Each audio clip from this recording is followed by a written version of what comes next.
नमस्कार. कधी विचार केलाय का की आपण आपल्या मनातल्या गोष्टी संगणकाला कशा सांगू शकतो? आजच्या या विश्लेषणामध्ये आपण याच प्रोग्रॅमिंगच्या अगदी मूलभूत गोष्टींबद्दल जाणून घेणार आहोत, आणि तेही पायथन वापरून.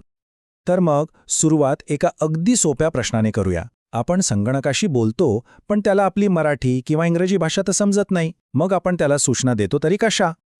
तर यावर उपाय काय? तो उपाय आहे प्रोग्रामिंग भाषा. सोप्या भाषेत सांगायचं तर हा एक प्रकारचा पूल आहे जो आपल्या मानवी कल्पनांना मशीनला समजेल अशा सूचनांमध्ये बदलतो. आणि आज आपण अशाच एका भाषेबद्दल बोलणार आहोत, पायथन. ही भाषा शिकायला खूप सोपी आणि लोकप्रिय आहे. म्हणूनच सुरुवात करण्यासाठी एकदम उत्तम पर्याय. मग तयार आहात का? चला, संगणकाशी आपला पहिला संवाद साधूया.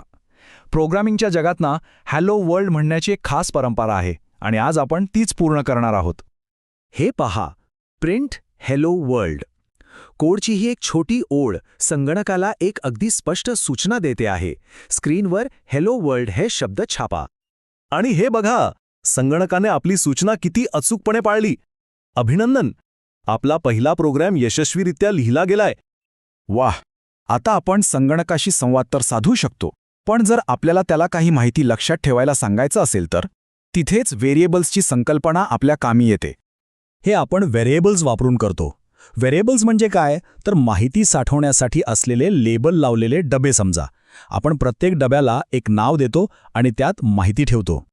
जसं इथे दिसतंय, नेम नावाच्या डब्यात आपण श्रद्धा हे नाव ठेवलंय आणि एजमध्ये 23 हा आकडा.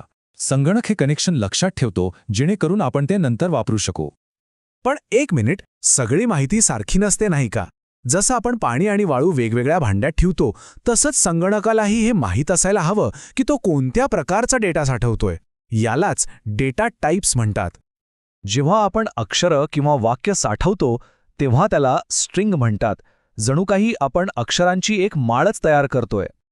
दशांश चिन्ह नसलेल्या पूर्ण संख्या म्हणजे 10, 23 किंवा 500 यांना इंटिजर म्हणतात.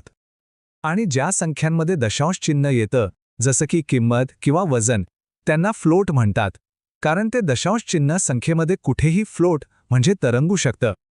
तर आता आपण व्हेरिएबल्स आणि डेटा टाइप्स शिकलो आहोत. मग या ज्ञानाचा वापर करून काहीतरी मजेदार बनवलं तर? चला, एक छोटासा कॅल्क्युलेटर तयार करूया. यामागचा विचार अगदी सोपा आहे. आपण 2 संख्या घेणार आणि त्यांना वेगवेगळ्या व्हेरिएबल्समध्ये ठेवणार. मग आपण संगणकाला त्या 2 व्हेरिएबलची बेरीज करायला सांगू आणि जे उत्तर येईल ते स्क्रीनवर दाखवायला सांगू.